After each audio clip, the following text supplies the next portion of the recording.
Washington, D.C. 3:42 a.m. Rain hammers against the windows of a small apartment overlooking an alleyway, lit by the glow of surveillance drones. Inside, a young man sits hunched over his laptop, his pale face illuminated by cascading lines of encrypted code. The hum of cooling fans fills the room, like the static before a storm. On his screen, a classified file marked Eyes Only, FBI Internal Operations. He clicks upload. Across town, alarms blare in the FBI's cyber division. Red alerts cascade across multiple monitors. "We've got a breach," someone shouts. The digital map of the United States flashes crimson as secure servers begin to replicate the stolen data into public networks. 1 terabyte, then 2, then 10. Agents are mobilizing. Outside the hacker's apartment, unmarked SUVs screech to a halt. Doors slam. Boots splash through puddles. The faint crackle of radios cuts through the storm. "Target is online. Repeat, target is online." The man exhales. His hands tremble, not from fear, but from inevitability. He knows this moment can't be undone. He has crossed the invisible line between truth and treason, between loyalty and freedom, between silence and revelation. He hits enter. The upload completes. Thousands of confidential files, evidence of secret surveillance programs, hidden government partnerships with private tech companies, and the unlawful monitoring of American citizens are now spreading across encrypted networks faster than anyone can contain them. He whispers to himself, "They deserve to know." A flash grenade shatters the silence. The door explodes inward. Armed agents flood the room, shouting commands drowned by the blare of thunder. Hands on the ground, eyes down. The hacker, calm, almost serene, raises his arms as his laptop is ripped away. But the damage is done. Somewhere deep in the Pentagon, a senior official stares at the glowing screens, whispering to no one in particular. How the hell did he get access to that? And maybe the more haunting question, why did he risk everything to show us the truth? Before the headlines, before the handcuffs, before the word traitor and hero became interchangeable, there was just a boy who loved puzzles. Eli Mercer grew up in the suburbs of Maryland, 20 miles from D.C. His father, a quiet Air Force veteran. His mother, a librarian. Their home smelled of old books and coffee. He was 8 when he first disassembled the family computer, just to see what made it hum. By 12, he could rebuild it blindfolded. By 16, he was breaking into digital firewalls just for the thrill of watching them fall. But Eli wasn't driven by mischief. He was driven by curiosity, that sacred obsession to understand systems, how things work, how they connect, how they hide. At MIT, he majored in computer science and minor in moral philosophy. A strange combination, his professors joked, but it made sense to him. Technology, he believed, wasn't neutral. It reflected the ethics of its creators. He graduated top of his class and, like many bright idealists, was quietly recruited by a government contractor specializing in information security consulting. It wasn't until later that he realized this was a euphemism. His job wasn't just to defend systems, it was to test them, to infiltrate, to map vulnerabilities, to expose weaknesses before others did. The deeper he went, the more secrets he saw. He discovered programs that didn't officially exist, operations where the FBI, under legal gray zones, monitored domestic communications through partnerships with social media platforms and telecom providers. The justification? Counterterrorism. The reality? Millions of innocent citizens unknowingly profiled. Eli's moral compass began to fracture. He watched colleagues celebrate the efficiency of surveillance algorithms that predicted behavioral threats based on browsing habits, religious affiliations, or even depression indicators. It's just metadata, they'd say. But metadata, Eli knew, told more than the words themselves. It told who you were. Late nights turned to paranoia. He encrypted his drives. He stopped talking to coworkers. He began documenting everything. Screenshots, reports, internal memos. Each file another shard of truth too heavy to ignore. The breaking point came when he stumbled upon Project Lucid. It was an internal program hidden behind legal jargon, a surveillance initiative that used AI to cross-analyze millions of citizens' online activity, phone records, GPS data, social media posts, to construct psychological profiles in real time. Officially, it was a counterintelligence pilot. Unofficially, it was digital omniscience. He asked his supervisor about it once. The man smiled and said, "Eli, sometimes the best way to protect freedom is to bend it a little." That night, Eli decided to bend something else, the truth. He copied the files. He set up an encrypted dead drop, and he began to prepare for the moment that would change everything. Because Eli Mercer wasn't just stealing data, he was stealing the illusion that we were ever free from the gaze of those sworn to protect us. It began with a folder that wasn't supposed to exist. Late one night, Eli was testing a new internal intrusion detection system, a routine job meant to simulate cyber attacks against FBI infrastructure. But the firewall logs revealed something strange. A hidden server labeled Lucid Mirror, non-indexed. He knew that naming convention. It meant classified material, not listed on the agency's internal databases. Curiosity was a reflex, not a choice. He opened a secure connection, bypassing layers of virtualized architecture, until he found himself staring at a directory of innocuous names. Project Integrity, Community Outreach, Behavioral Safety Index. Bureaucratic camouflage for something far more sinister. When he decrypted one file, labeled Civic Monitoring Summary, Quarter 4, his breath caught. There were names, millions of them. Citizens flagged under behavioral threat scores, color-coded based on predictive risk algorithms. Some were activists, journalists, veterans, even teachers. People like his mother. The program wasn't about terrorists. It was about control. He scrolled through logs showing live audio transcriptions from private phone calls, intercepted under secret warrants that bypassed courts entirely. There were screenshots of social media accounts marked Observation Extended. Comments, photos, private messages, all analyzed, tagged, archived. Each file felt like a scream trapped in digital silence. He minimized the window, heart pounding. This was beyond anything he'd imagined. Bigger than the Snowden leaks, deeper than Prism. This was automation, surveillance made invisible, self-sustaining, and algorithmically justified. And worst of all, the system wasn't contained. It was expanding. Lucid Mirror used private company APIs to feed on public data streams, from fitness trackers, smart fridges, online banking patterns. Every click, every route driven, every word spoken into a smart device was another thread in the net. Freedom wasn't being taken by force. It was being offered up, one app update at a time. That realization haunted him. He printed nothing. He spoke to no one. He started collecting metadata evidence, compressing it into encrypted containers, hidden behind layers of decoy code. He kept them on a private cloud he'd built years earlier, a server buried under an alias only he knew. For weeks, Eli went to work as if nothing had changed, but paranoia had become his shadow. He noticed subtle shifts, a supervisor monitoring him too closely, an email signature slightly altered, his access credentials randomly refreshing. He began to suspect they knew. At night, he'd unplug his router, seal his phone in aluminum foil, and write handwritten notes, reminders to stay rational, to not give in to fear. But fear wasn't the enemy anymore. It was the only thing keeping him cautious. Then came the message. An anonymous PGP key appeared in his inbox with a simple text. "We know what you found. You're not the only one who's seen it. Be careful who you trust." Eli stared at the words for a long time. He tried tracing the key's origin. Impossible. Whoever sent it knew what they were doing. For the first time, he realized he might not be alone in this. But allies could be traps. He decided on a plan.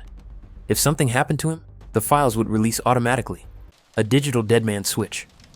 The trigger? His biometric inactivity.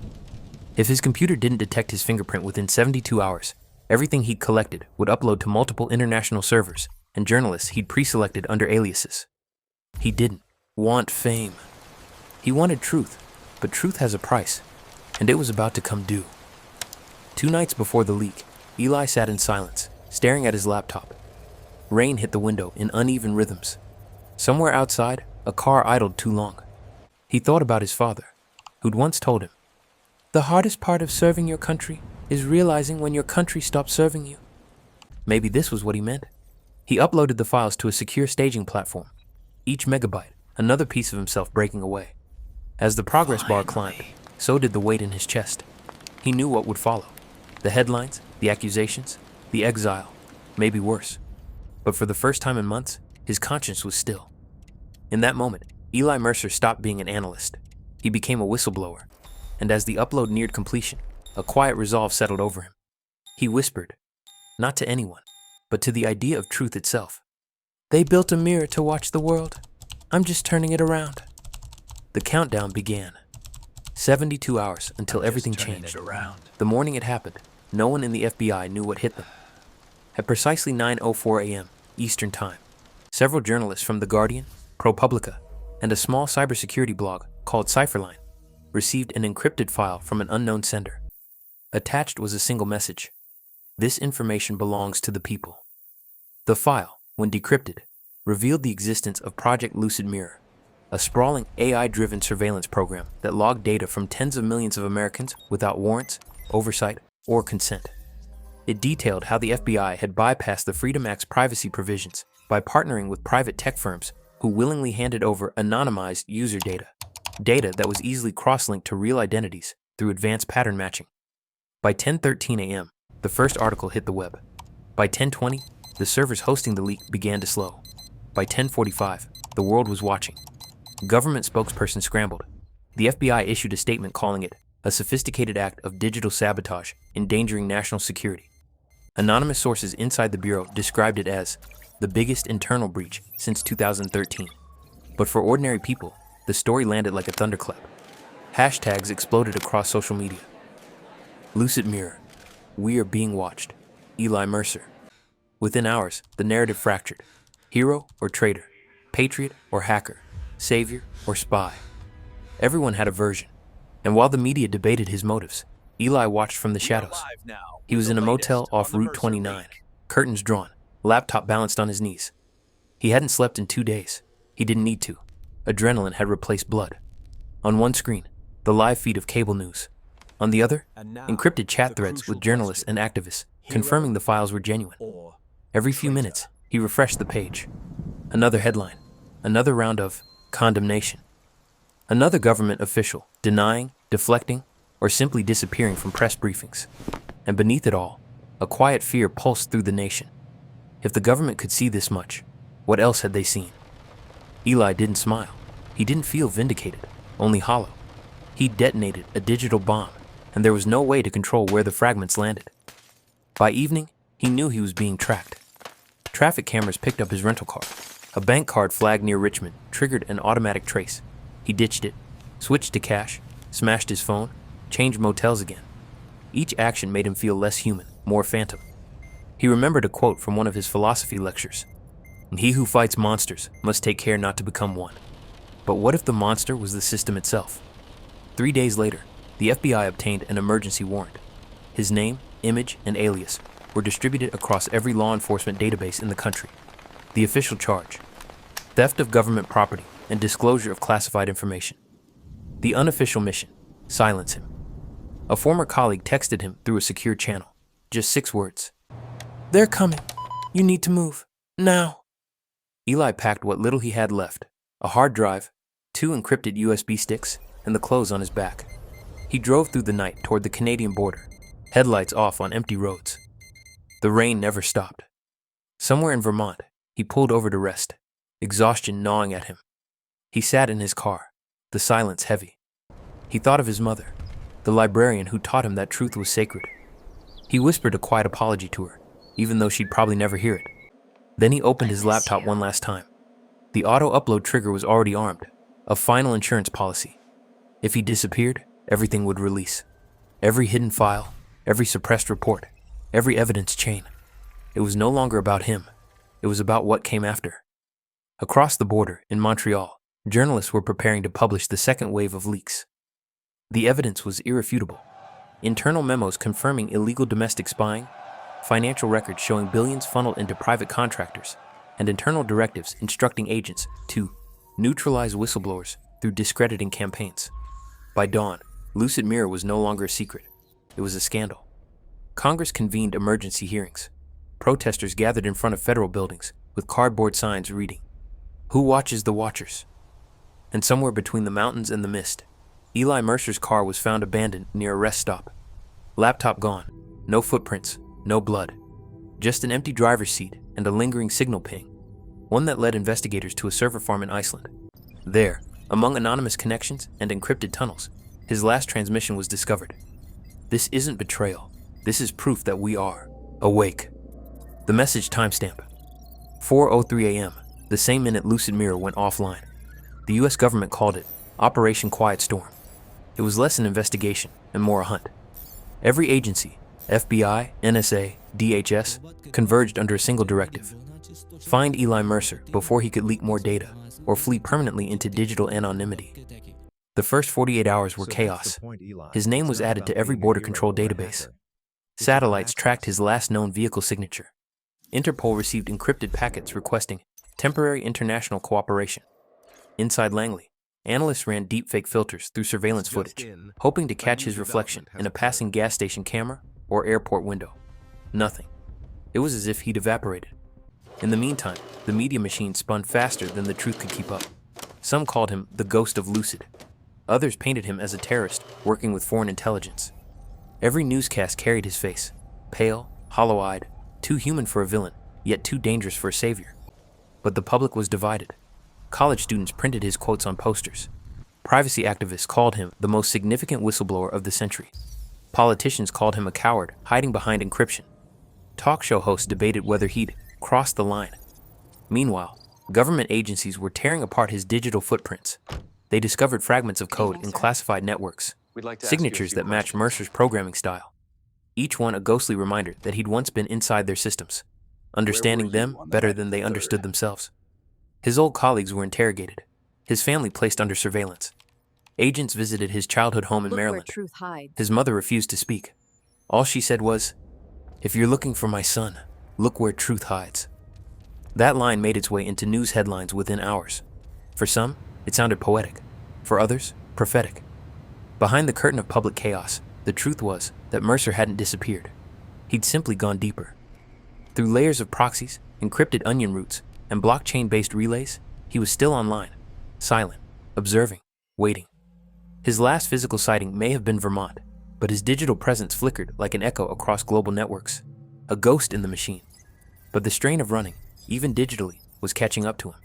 He'd been living off cash and stored cryptocurrency, sleeping in hostels, basements, and on strangers' couches who believed in what he'd done. Yet each time he closed his eyes, he saw the same image. That final upload bar, the one that sealed his fate. He'd thought truth would bring liberation. Instead, it brought exile. And still, he couldn't stop. Weeks into his disappearance, a series of mysterious leaks began appearing online. Short bursts of data, files containing memos, intercepted chat logs, and classified directives surfaced on hidden forums known to journalists and cybersecurity circles. Each one was signed with his cryptographic key. He wasn't done. He was still leaking. This terrified the Bureau. If Mercer could release data even in hiding, it meant he'd built something more sophisticated than anyone anticipated, an autonomous system designed to act without him. They were right. Hidden in his code was an AI-driven failsafe named Echo. Its purpose was simple. If Mercer ever failed to check in within a set time frame, Echo would mine his encrypted archives and publish curated portions of evidence across decentralized networks, ensuring the truth couldn't be suppressed. Echo was alive, and it was learning. By the time investigators realized it, Echo had already distributed hundreds of files to mirrored servers across 4 continents. Attempting to shut it down only replicated it further. It was Digital Hydra. Kill one head, and 2 more appeared. The leak had evolved beyond its creator. Inside government halls, panic set in. Meetings were held behind closed doors. Emergency sessions were convened under the guise of cyber containment. But everyone knew the real issue wasn't just data exposure. It was exposure of power itself. Meanwhile, underground online communities began to rally around the idea of Echo. They treated it as an entity, part myth, part movement. "You can kill the messenger," one post read, "but not the message." The FBI still insisted Mercer was alive, though some within the agency whispered otherwise. A few believed he'd escaped to Iceland under political asylum. Others suspected he'd been silenced before he ever crossed the border. And then came the audio file. Uploaded anonymously to a darknet forum known for whistleblower communication, it contained a single recording, faint, distorted, but unmistakably his voice. "They thought I was the danger, but the danger was what I found. If you can hear this, then it's already too late to stop it." Within minutes, the post vanished, the account deleted, the source untraceable. But the damage, like everything Mercer touched, was irreversible. The story of the hacker who exposed the FBI's secret surveillance program had transcended the man himself. Eli Mercer wasn't just missing, he had become an idea, a living symbol of the uncomfortable truth that every system built to watch us is also capable of watching itself. And the watchers, finally, were afraid.